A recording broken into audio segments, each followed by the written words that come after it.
which is withholding files that contain allegations against him. That omission is just the latest incident drawing pushback over the government's handling of documents linked to the disgraced financier. Tonight, is the DOJ bungling a politically radioactive case, or is something more deliberate at play? Next. This is Washington Week with The Atlantic. Corporate funding provided by... In 1995, two friends set out to make wireless coverage accessible for all. Today, Consumer Cellular's mission still rings true. With 100% U.S.-based customer support, no long-term contracts, and nationwide coverage. Our team has been committed to helping find wireless plans to fit our customers' needs for over 30 years. Consumer Cellular. Freedom calls. Additional funding is provided by Koo and Patricia Ewan for the Ewan Foundation, committed to bridging cultural differences in our communities. Sandra and Carl DeLay Magnuson, Rose Herschel and Andy Shreves, Robert and Susan Rosenbaum, Charles Hamowy through the Charles Hamowy Fund, Steve and Marilyn Kerman, Leonard and Norma Chlorfine, and by contributions to your PBS station from viewers like you. Thank you. And now from the David M. Rubenstein studio at WETA in Washington, here is Washington Week with The Atlantic. Good evening and welcome to Washington Week. I'm Vivian Salama, in tonight for Jeffrey Goldberg. It is possible the Justice Department had just stumbled repeatedly when it comes to its handling of the Epstein files. But after a year of overpromising and underdelivering, backpedaling, and some flip-flopping, the Justice Department was forced by law to release most of its files related to the late sex offender. But even that didn't go as it should have. The DOJ missed the deadline to make public all the documents in its possession. And in fairness, there are millions. But still, it was striking when it emerged this week that files containing allegations against President Trump were withheld from the public. There's a lot to sort through, and luckily we have an expert panel to walk us through this and the ensuing political fallout. Andrew Desiderio is a senior congressional reporter at Punchbowl News. My colleague Sarah Fitzpatrick is a staff writer at The Atlantic. Stephen Hayes is the editor of The Dispatch, and Tarini Parti is a national politics reporter at The Wall Street Journal. It's so great to see you all. Sarah, I'm going to start with you because there's probably no one who has covered this more closely and for as long as you have. Just walk us through, give us an overview of how we got to this moment with regards to the government's handling of the Epstein files and where we stand on just the release of those files. So I think the key thing to remember about the Epstein story is that it is a case that has been mishandled for decades. But the reason that we're hearing about this now and why it's exploding into public view is because for the first time, Republicans in Congress and Democrats in Congress were willing to openly defy their leadership and call for the release of these files. That has never been done before, and I think that really is changing the political landscape in ways that we are still just starting to learn. And obviously, there's been a big focus, Tarini, on how the DOJ has handled this under Attorney General Pam Bondi specifically. What do we know about what documents they've released, what documents they've withheld, and their position overall on this issue? The person who's been most frustrated by DOJ's handling is the president himself. He's been so frustrated with Pam Bondi. She's been on thin ice with him. And the source of his frustration has been the sort of back and forth and the backpedaling that we mentioned. And we reported, months ago that his name has been in the files. And now we've learned that DOJ actually, removed some of these files. And so this back and forth has really sort of frustrated him. We've also seen that they've tried to change their story, including a cabinet official this week who Howard Lutnick had initially said, he had cut ties with Epstein when he learned of his behavior, but then he had to backtrack. So the president is so frustrated with these constant back and forths. He wants the story to go away, is the bottom line. And DOJ continually mishandling, releasing information, taking it back is not really helping. But do they acknowledge that there are files that exist referencing President Trump that they haven't released? We know that there are files with his name in it that we've reported exist. They just have gone back and forth in terms of releasing his name in some files and then removing them. Stephen, a lot of this was driven initially by Republicans who were calling for transparency. Take us behind that. What was inspiring that kind of push among Republicans? Well, I mean, yeah, if you go long before President Trump's re-election, you had Republicans on the campaign trail. This was popular among sort of the right-wing podcasting set, making claims about the Epstein files and claiming that they were going to get Democrats. I mean, most of this came from a partisan place, not surprising given where we are in the country. But what's been so striking is how many of those very same Republicans who were calling for the release of the files and promised to get to the bottom of them are now saying things that are just the opposite. I mean, you're talking about Pam Bondi, Dan Bongino, who's the number 2 at the FBI, made this, one of the things he talked about incessantly. And then when he came in, he was less interested in what was there. I think because they learned that Donald Trump's name was in these files quite a lot, and that the things that we'd heard and seen from Donald Trump in public raised more questions about why he was in the files than they were in. Not just President Trump. We're talking several members of the cabinet. Tarini just mentioned Commerce Secretary Lutnick, who we're going to get to in a few minutes, but even Trump aide Steve Bannon, who's repeatedly been in there, Elon Musk. This used to energize the base, and now it's uncertain. It's unclear where the base stands on this because it's been so divisive. Yeah, there was this moment back in February of 2025. The White House made this big scene of inviting these conservative right-wing influencers to the White House, and they gave them these binders, white binders, that said the Epstein files phase 1, and said, this is sort of a down payment on things to come. We plan on being very transparent. You're going to learn a lot from what's in these files that we're giving you right now. And the people who had been agitating for the release of more files looked at what they were given and said, this is old, this is out. And I think that was a moment when people who had trusted Donald Trump and who had looked to capitalize on this as something with which they could attack Democrats said, wait a second, this is bogus what they're giving us now. Obviously, we want to mention all these names that we're talking about. Just because they're mentioned in the files doesn't mean that there's criminal wrongdoing. Right. So, Andrew, one of the big developments this week was that both Hillary and Bill Clinton testified for the House Oversight Committee.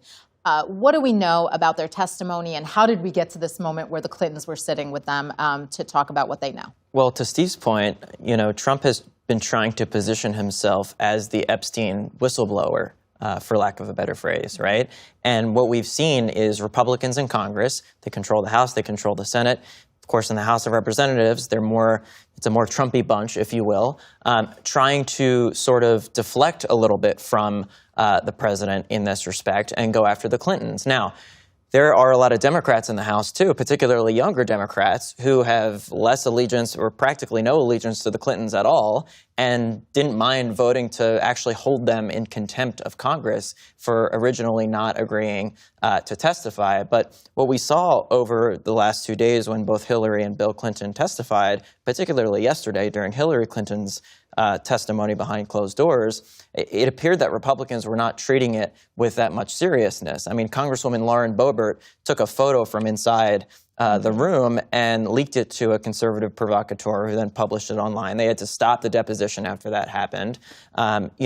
Hillary Clinton was asked apparently about the conspiracy theories from 2016, like Pizzagate and all that stuff. I mean, it just was not a sort of a serious exercise. And what we're seeing now is more and more— There's that photo that you mentioned. Right. What we're seeing now is more and more Republicans come out and say that some members of President Trump's administration, like Commerce Secretary Howard Lutnick, should testify as well. With Secretary Lutnick in particular, the issue is that he wasn't very forthright about when exactly he cut off ties with Jeffrey Epstein. He initially said it was sooner than it actually was, and then the files came out, and we saw that there was communication many, many years after he had said that they had stopped having any sort of relationship. Yeah, Sarah, you have a great piece out today, and also, I have the advantage of sitting right over my shoulder, so we can talk about a lot of this stuff during the day. And one of the things that you've mentioned in passing is that for years, Democrats didn't pursue the release of these files, in part because of that Clinton link. Can you talk a little bit about that and how it, as your story talks about, it became a bipartisan issue? Absolutely. This is one of the things that I find most fascinating about this story, because all of these files, millions of these files, could have been released at any point by a Biden Justice Department, by the first Trump administration. I mean, these have been there for a very long time. But the reason that this is coming out now, I think, is because party leadership had been very, very clear to the rank and file, do not pursue this. In part, I think, out of concern about donors, about the Clintons, also for the fact that it was viewed as a distraction versus things like healthcare. But now I think what we saw is younger Democrats, to your point, realize that this is a transparency issue. This is a trust in government issue. And as Kana says in the piece, the only way that I'm ever going to get other things passed is if people believe in government.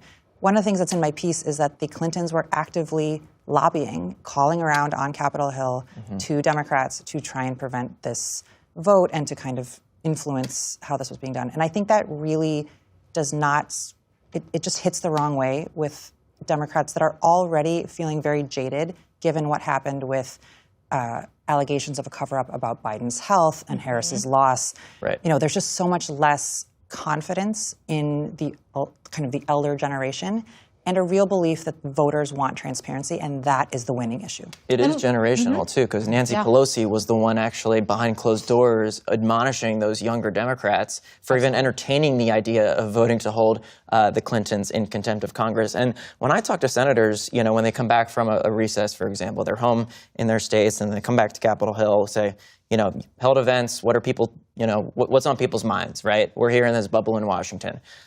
You know, what are people telling you when you're back home? The intensity of this issue among the public, right? Democrats, Republicans alike, senators in both parties always say to me, people are pressing me on the Epstein files every single day, every single event I go to, every event I'm at, I get a question about this. So it's a thing voters care about. Right. The public intensity here, I think, should not be lost on anyone. I think even the Democrats who are reluctant to make this an issue, what I've been told by some of them is that they can kind of package it into the broader midterm issue, which is Trump has failed on delivering his promises. So, you know, you can talk about grocery prices or the economy, but Epstein files is also another thing, because it was a big promise to the base that he clearly has not fully delivered on. So they can kind of wrap it up into one package. And, you know, even let's talk about the way that a lot of this kind of came back to light last year. I mean, way back last summer, if you all can remember, when Elon Musk, on his way out, was ruffling feathers with the administration. He posted on X a post that alleged that President Trump was mentioned in the files, and that's the real reason they have not made them public. Of course, that really set off a firestorm. And so, you know, is Congress sort of thinking about this, Stephen, in the you know, with regard to Musk's post, seeing that there were credible claims to this? Is that what really made them have to, I mean, hold their head to the fire, basically, and say, like, we have to do something about this? Yeah, I mean, look, Elon Musk tweets a lot of stuff. He tweets a lot of stuff that's not true. I think he was right about that, and I think it did lead to sort of more awareness about this, and it got Democrats, I think, in particular, to perk up their ears. But, you know, this is this moment. If you go back to July of last summer, the Department of Justice said that they were done releasing these files. They were we were moving on. And they weren't. And everybody knew that there was more there. Pam Bondi had made promises to release the names. The Trump administration, whatever we find out, whatever the ground truth is, it's very clear that they haven't been straightforward. They haven't been transparent. They haven't been honest. And I think that's one of the reasons that Democrats now say, look, whatever the truth is, whatever we find out, we can make an issue of the fact that they haven't been straight with us. And there are all sorts of, you know, if you go back as long as Sarah's been covering this, there are all sorts of questions that are raised by things that Trump administration officials, things that the president himself. Remember, he gave an interview in 2019 when he was asked shortly after Ghislaine Maxwell was arrested. He gave an interview, asked about the arrest, and he said, well, I wish her well. And then he was asked about that again a week later, and he doubled down on that, said, I wish her well. And you just think, she was just arrested for sex trafficking. Right. And you're saying you wish her well? Like, what's the story behind that? Well, Andrew, what do we know from previous mentions of President Trump? And then, Sarah, I'm going to come to you for what we know that we haven't seen from the DOJ yet? Well, we could learn a lot more after Trump is done being president now because the precedent has been set. We talk about precedents all the time on Capitol Hill. The precedent has now been set that a former president can be compelled to testify before a congressional committee, right? Bill Clinton did that today. When Democrats are back in the majority one day, which they will be at some point, they will be able to do the same thing to Donald Trump when he is out of office. And those answers could potentially come out when he is under oath. Now, he'll fight it legally as much as he possibly can. But remember, with the Clintons, this came to the point of them being potentially held in contempt of Congress, which means a referral to the U.S. Attorney for the District of Columbia. So it's a very serious legal issue, right? And so the precedent has been set. I would not be shocked at all if Donald Trump is forced to testify at some point in time, not while he's president, right? But after he's done being president, in front of Congress, under oath, and then subject to those same legal requirements like perjury. Assuming that he shows up, of course. And Sarah, there's been reporting by you and others that DOJ may have withheld files related to President Trump's alleged conduct with minors in particular, allegations that the White House denies. What can you tell us about that? So what we know from a couple different avenues. I reported for the first time today that 9 people familiar with material that has been provided to the FBI and to the DOJ in recent years, that specific material is not among the files that has been released. And so we know that it's a much broader potential amount of material that has been withheld. And specifically, some of those documents included Trump's name and allegations of misconduct. So it is a much broader thing than 1 or 2 documents that just by chance may have been mishandled or misplaced. The New York Times and other independent journalists and PR has done some reporting about a specific allegation against Donald Trump that involves a minor that was featured. Actually, it's the first mention on a presentation that the Justice Department, Trump's own Justice Department, put together last summer about notable people in the file that had allegations. So what we know from that, and those files are missing. Right. So what we know about that is that that's not some offhand, there's all sorts of tips that go into the FBI. But this is something that had clearly been elevated to a high enough level that even a year ago, the Justice Department is identifying it as important. And the reason why all of this is important is because this wasn't a subpoena. This was a law that was passed, and most importantly, it's a law that will continue on even after Trump is out of office. So there could be real ramifications, legal ramifications for withholding this information. I mean, that could be tampering with evidence.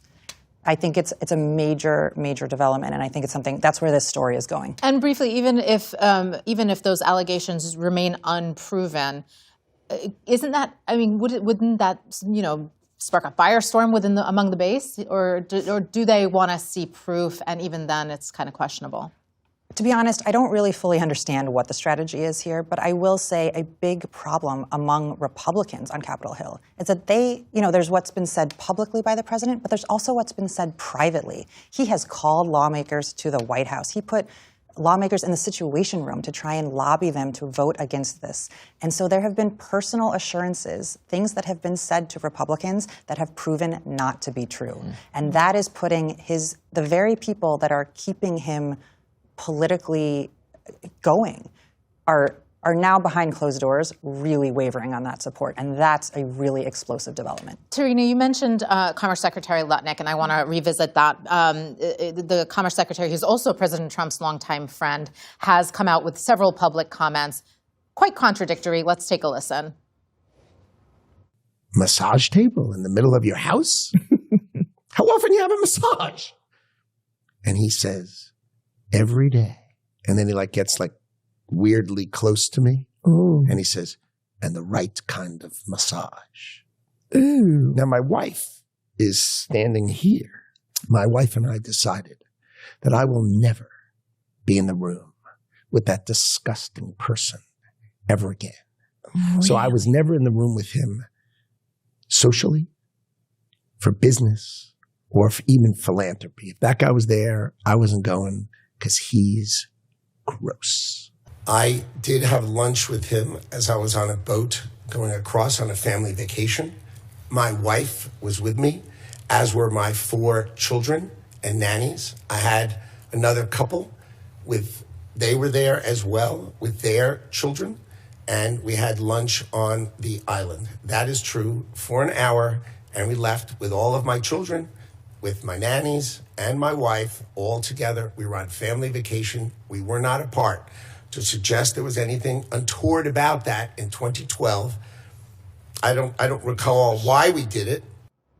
Tarini, this is arguably one of the most radioactive topics for the Trump administration. How is the White House receiving these comments? Yeah, that was definitely a real flip-flop there. And the president himself, my colleagues have reported, had a conversation with Lutnick about this and questioned him on this back and forth, and has expressed how frustrated he is with the Commerce Secretary. Again, he wants the story to go away, and having his own cabinet official go back and forth like this is not a good look for the administration. But the president himself has said that he had never flown on Epstein's plane. He's in the flight logs. I mean, everybody involved in this has offered those kinds of. I mean, their flip-flops is generous. They're just lies. Like, what he did was lie there. And he was sending emails to Epstein as late as 2018, maybe later than that. But what's striking about this, and look, I mean, I've been around here, been in Washington for a long time. I'm not new to politicians exaggerating or lying. But it's sort of breathtaking.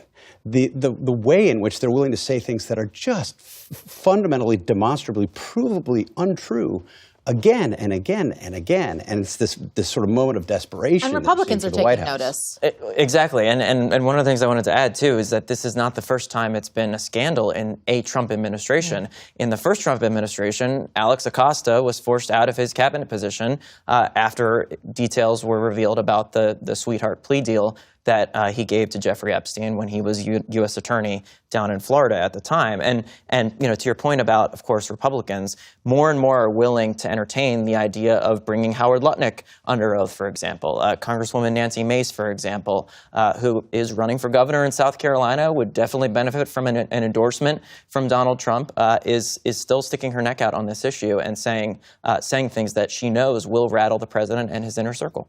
Unfortunately, we're running out of time, but of course we want to stress that in all of this, we have to remember the survivors, most importantly, out of this whole entire crisis. So we're going to have to leave it there. Thank you so much to our guests for joining me, and thank you at home for watching. For more on the fight over the Epstein files, check out Sarah's article at theatlantic.com. I'm Vivian Salama. Good night from Washington. Corporate funding for Washington Week with The Atlantic is provided by Consumer Cellular. Additional funding is provided by Ku and Patricia Ewan for the Ewan Foundation, committed to bridging cultural differences in our communities. Sandra and Carl DeLay Magnuson, Rose Herschel and Andy Shreves, Robert and Susan Rosenbaum, Charles Hamowy through the Charles Hamowy Fund, Steve and Marilyn Kerman, Leonard and Norma Chlorfine, and by contributions to your PBS station from viewers like you. Thank you.